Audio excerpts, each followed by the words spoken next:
Donc là, on a une haftara spéciale, c'est l'haftara de Para, on va lire la Para Adouma.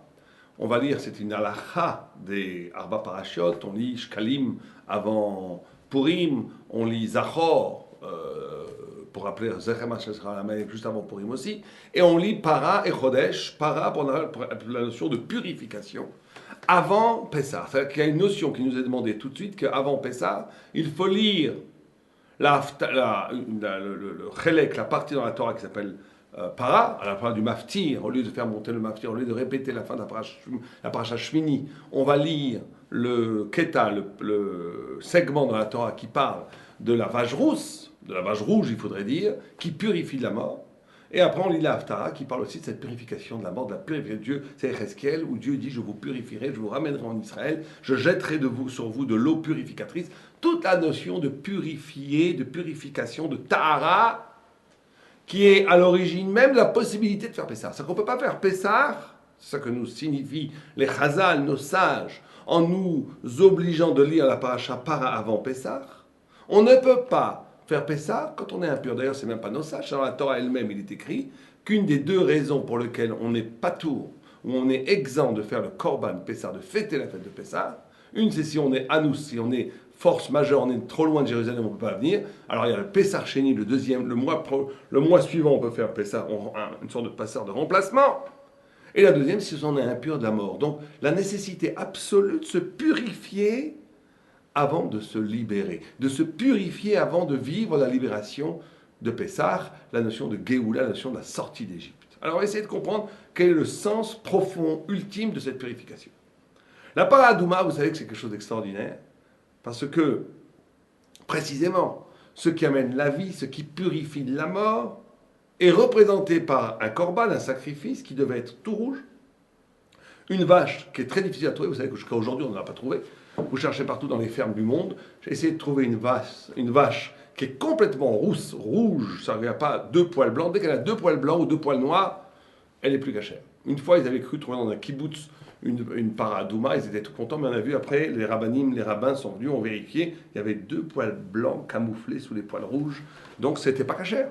Donc c'est très très rare, même au temps du Talmud, puisqu'on raconte des histoires qu'une fois les rabbinim achetaient à très très grande, à des sommes énormes, une vache qui était complètement rouge, c'était celui qui avait la chance dans son élevage d'avoir un veau complètement rouge, et qui pouvait devenir une vache rousse, et il était super content, c'était l'équivalent aujourd'hui, il vendait 1 million d'euros sans problème. Bon. En tous les cas, c'était cette notion de rouge, comme tout le monde le sait, la notion de rouge dans la Torah.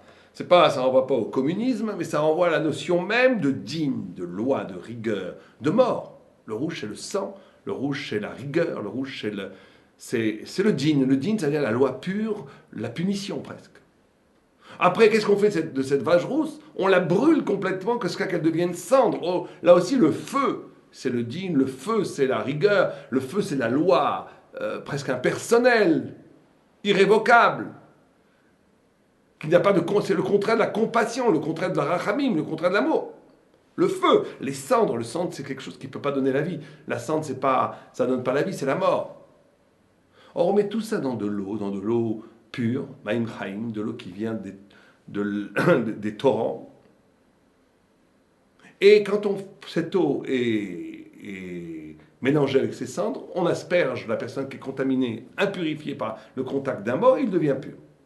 Et il est tout à fait étonnant que la pureté, justement, passe par un travail, la pureté qui est la vie, qui est l'eau, qui est la vie, qui est la renaissance, passe justement par tout un processus qui passe par la mort. Et d'ailleurs, c'est écrit dans la paracha qu'on va lire, Zechukat Torah. Il n'y a pas écrit Zechukat Para, c'est la loi de la Torah, c'est pas la loi de la vache, c'est la loi de la Torah. Que justement naît Torah et n'arrive à véritablement la Torah que quand quelqu'un est capable de traverser la mort, et que quand il traverse la mort, il revit. Alors ça veut dire quoi, traverser la mort et revivre? Donc c'est ça le secret profond. On est pur quand on est capable de traverser la mort. Ou plutôt, on est pur quand à l'épreuve de la mort, on ne meurt pas et on revit. La pureté, c'est une renaissance. La pureté, c'est la capacité de traverser quelque chose qui aurait dû être ma mort et que, au lieu d'être ma mort, m'amène à une renaissance. Vous savez, quand les grands malades sont presque mourants et qu'ils revivent par miracle, ils ont tous sur le visage quelque chose d'incroyablement lumineux, une gentillesse, une bonté. Il y a quelque chose de pur qui émane d'eux.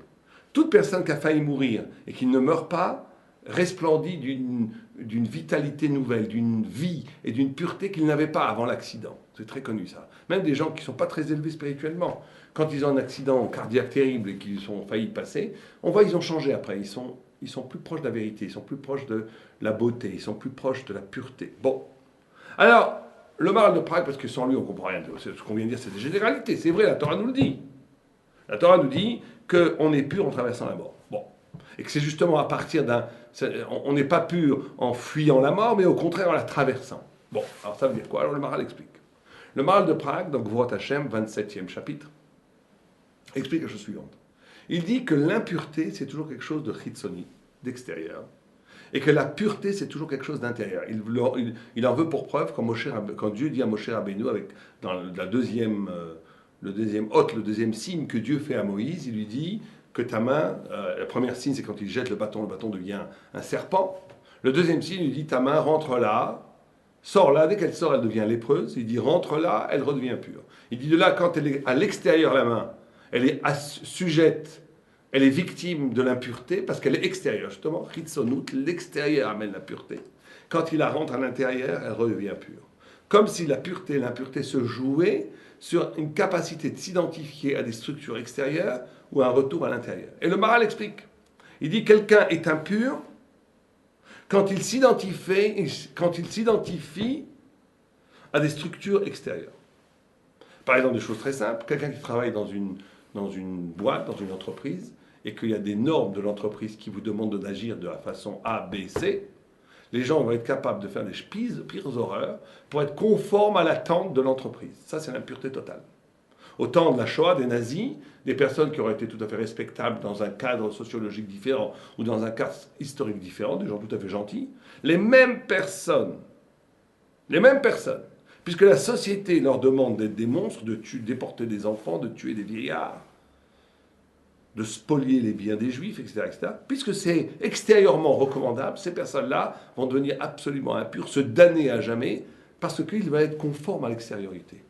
Quand d'être capable de dire ce n'est pas possible, c'est une intensification de la vie intérieure qui doit rompre avec le diktat de l'extérieur. L'impureté, il faut bien comprendre, l'impureté, c'est toujours quand j'essaie de me rendre conforme à quelque chose qui est extérieur à la vérité intérieure, à mon exigence intérieure. Et donc ça peut être, Dieu préserve, même dans une certaine forme de pratique religieuse thoraïque, à un moment donné, on peut devenir impur. Au nom de la Torah, on va mépriser les autres. Au nom de la Torah, on ne va plus avoir de compassion. Au nom de la Torah, on n'aura plus d'exigence morale. On va juste essayer d'être conforme à un cadre extérieur qu'on nous a posé. C'est déjà très bien, à l'ovaire. C'est déjà beaucoup mieux, bien entendu, puisque la Torah elle-même est tellement haute qu'elle élève les gens qui s'y conforment. Mais il y a quand même un manque, il y a une sorte d'impureté dans cette pratique de la Torah, si cette Torah ne devient pas un impératif intérieur. Si je ne suis pas... Il faut être capable de se révolter. Il faut être capable de s'indigner. Il faut être capable... On va voir. Le Maharal explique de façon extrêmement précise d'où vient cette capacité d'intérieur. Mais en tous les cas, l'impureté, c'est être conforme à l'extérieur. La pureté, c'est de rejoindre le point intérieur immortel en l'intérieur de soi qui n'est pas structuré par l'extérieur. Or, c'est ça qu'il dit. Le Maharal dit la mort, c'est toujours extérieur. Ce qui meurt, c'est des choses qui n'obéissent pas à ce point lumineux intérieur éternel qui est en nous. Comment est-ce qu'on se purifie ? C'est justement quand à un moment donné, on est capable d'abandonner toute référence structurelle qui nous façonne de l'extérieur, pour rejoindre le point intime, ce qu'il appelle l'âme, la neshama, le point de connexion avec Dieu qui lui est éternel. Et quand on a rejoint ce point, on se purifie, et toutes les autres choses qui nous identifiaient de l'extérieur meurent comme des vieilles écorces, comme des clipotes. Et on traverse une sorte de mort, tout ce qui a été bâti autour de nous, en nous, à partir des processus extérieurs, on touche l'intériorité et on devient pur. Être pur, ça passe forcément par cela. C'est ce qu'écrit dans l'Haftarah, où Dieu dit « Je vous purifierai à cause du secret intime qui vous lie à moi ». Il dit « C'est pas à cause de vous que je vous libère. C'est pas à cause de vous que je vous purifie. C'est pas grâce à vos actes extérieurs où vous avez au contraire fait des avérotes. C'est parce qu'il y a quelque chose d'inaliénable entre vous et moi, un amour indescriptible, un lien transcendant, un lien entre âme Israël et Dieu qui dépasse toute logique, qui est l'intérieur même du pourquoi que le monde a été créé. Bereshit, nous dit Rashi, Réchit, c'est Torah Israël. Quelque chose qu'on pourra faire n'importe quand, on est la raison du monde. Et donc cette raison du monde fait que Dieu ne nous abandonnera jamais, qu'il est lié à nous. C'est ça qui fait qu'il va nous purifier. La purification comme processus qui vient de l'intérieur. Or, toute notion de pureté de la Torah, elle est liée à la notion de clairvoyance, de clairvoyance, comment on pourrait dire, de tahara. Tahara, vous savez qu'en hébreu, ça veut dire tahar, ça veut dire une fenêtre. Or, touma, impureté, vient de toum, ça veut dire fermé. Tout le monde comprend que c'est exactement la même chose que ce qu'on vient de dire. La pureté, c'est la capacité d'avoir une vision claire de l'existence. La pureté, c'est quand justement je ne suis pas enfermé. L'impureté, c'est d'être enfermé dans l'évidence, dans le yatser hara immédiat, dans tout ce qui est immédiat, dans tout ce qui me bouche la vraie vision. Là, je deviens impur. Quand je me précipite vers les besoins immédiats, vers la jalousie, vers la réaction, être réactif. Rav Miller disait, l'essence du travail du moussa, c'est de ne pas réagir. Quelqu'un t'insulte, tu veux insulter. Quelqu'un te hait, tu le hais. Tout ça, c'est animal. Ça, c'est l'impureté. Pourquoi? Pas parce que simplement que c'est négatif de réagir négativement à ceux qui vous agressent. Mais parce que profondément, ça veut dire que vous êtes enfermé dans un système où on ne va pas plus loin que le bout de son nez.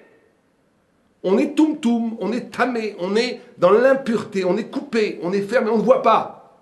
Alors que celui qui voit loin, grand, large, qui voit l'infini, quelqu'un l'agresse, quelqu'un le déteste, il se dit extraordinaire, ça veut dire quelque chose, c'est un petit si intéressant, qu'est-ce que Dieu veut de moi?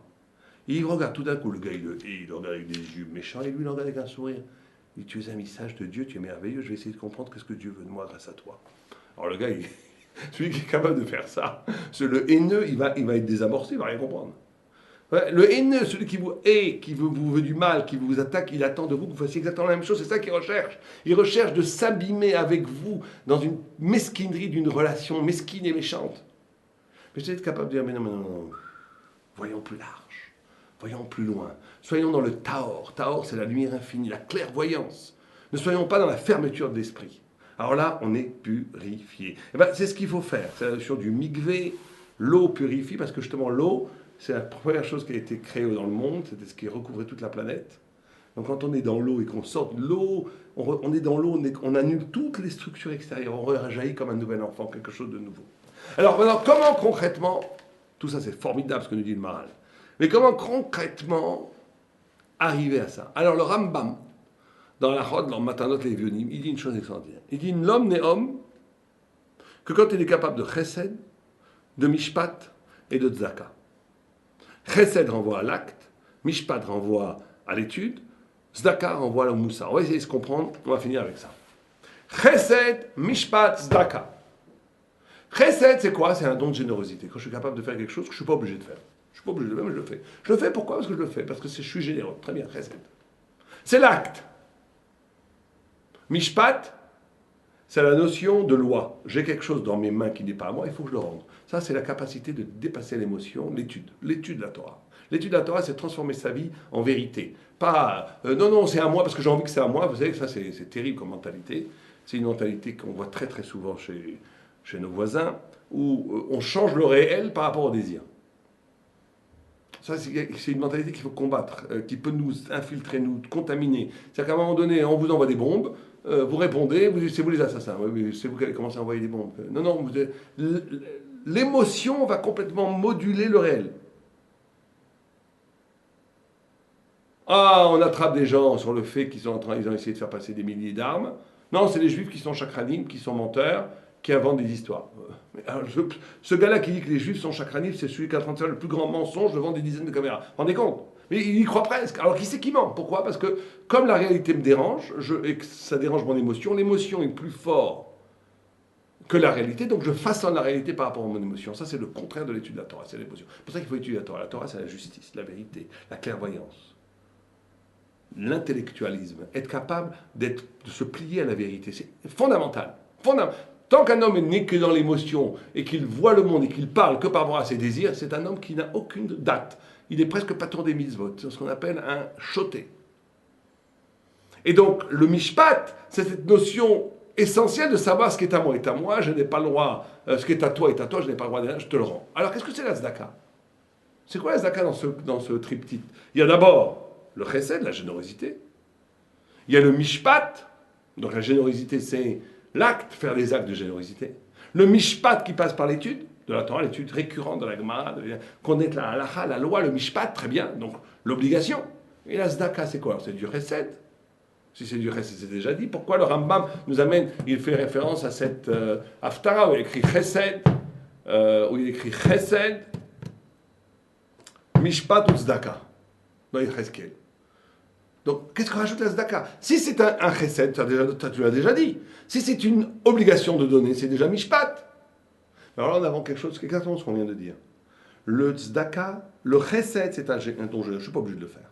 Je le fais parce que l'homme est généreux, l'homme il a l'image de Dieu, il donne sans raison. Très bien, magnifique, il faut. Un homme n'est un homme que s'il est capable de faire ça. Des actes désintéressés. Mishpat, un homme n'est un homme que s'il est rigoureux, que s'il sait que ce qui est à moi ce qui est à toi et pas à moi, qu'il ne change pas le réel par rapport à ses passions. Quand un homme est capable d'étudier, de structurer le monde par rapport à l'intelligence de la vérité. Mais il y a une autre dimension fondamentale, c'est la tzedaka. C'est quoi la tzedaka? C'est la notion d'être obligé, mais pas à cause de l'autre. Je suis obligé, comme dit le Rambam, par Ma'alat HaNefesh. La hauteur de mon âme m'oblige. Je me sens responsable de cet homme qui n'a pas d'argent. Je suis obligé de lui donner, mais pas parce que lui m'oblige, parce que moi je m'oblige à moi-même. Il y a une incidence à l'Arik extraordinaire. Quand vous savez, quand il y a un safek, un doute, est-ce que je dois de l'argent à Shimon ou pas, je ne suis pas obligé de lui donner. Il y a un principe dans l'Arik qui s'appelle Amotzi Mechaveru la Varaya. C'est à lui d'amener une preuve que je lui donne l'argent. Si c'est un safek, je garde l'argent. Et d'après l'Alakha, cet argent est caché. Je peux même faire ce que je veux avec épouser une femme avec l'argent. Elle est ma femme, c'est pas un safek, mes coups d'échette. Par contre, quand j'ai un doute, est-ce que j'ai donné à Zdaka que j'ai promis ou pas, je suis obligé de la donner. On ne dit pas ici, garde l'argent puisque tu n'es pas sûr que tu... Non, tu es obligé de t'acquitter de ce que tu t'es toi-même obligé. La tzedaka, c'est cette capacité de s'obliger soi-même. Et c'est une obligation qui vient de l'élévation de l'âme, et de l'élévation du devoir moral. Ça veut dire c'est ce point intérieur dont on parlait tout à l'heure. Donc quand on a dit comment arriver à la pureté, comment s'arracher à l'extériorité, comment voir cette clairvoyance, être dans la grandeur de la vérité divine infinie, et bien ça passe par ces trois mouvements. Un, faire des actes généreux. Dès qu'on fait des actes généreux, on casse avec la loi de l'espèce, avec la loi de celui qui ne fait que se préserver ses petits intérêts. Il n'y a rien de pire. Il n'y a rien de pire que quelqu'un qui ne pense toujours qu'à ses petits intérêts. C'est-à-dire qu'il ne pense qu'à lui en vérité. Il est incapable d'être d'un acte désintéressé. Première condition pour être pur. Parce que dès que vous faites ça, on s'arrache des processus mortels. On devient quelque chose de plus grand que nous-mêmes, donc immortel. On commence à ressembler à Dieu, donc immortel. Deuxième, mishpat. Parce que sans le mishpat, il n'y a pas de vérité, il n'y a que de l'émotion. Et l'émotion aussi, elle est mortelle, elle amène à la mort. La vérité est immortelle. Elle n'obéit pas aux principes biologiques. Elle rompt avec le biologique, l'émotionnel. Il faut de l'émotion, il faut aimer, mais il faut que cette émotion ne soit pas première. Il faut que la vérité, l'intellect, l'étude l'emporte. Et troisième chose, cette notion-là, d'avoir une exigence morale, de se sentir obligé, à cause du malheur ou du bonheur de l'autre, de ce que vous voulez, être obligé. Je veux dire, moi je ne peux pas vivre si je ne fais pas ça. C'est-à-dire une hauteur morale qui vient de toi-même. Quand tu fais ça, tu expérimentes d'un point de vue réel, dans la vie de tous les jours, ce point intérieur, ce point qu'on a dit qui est la source même de la pureté. Je ne fais pas les choses parce que je suis obligé de les faire d'extérieur, parce que c'est mal vu si je ne le fais pas. Je fais les choses parce que dans le secret même, parce que c'est impossible de ne pas les faire. C'est une réponse à cette hauteur de l'âme qui est en moi, qui m'oblige à faire le bien. Aleva Alenu, Shabbat Shalom.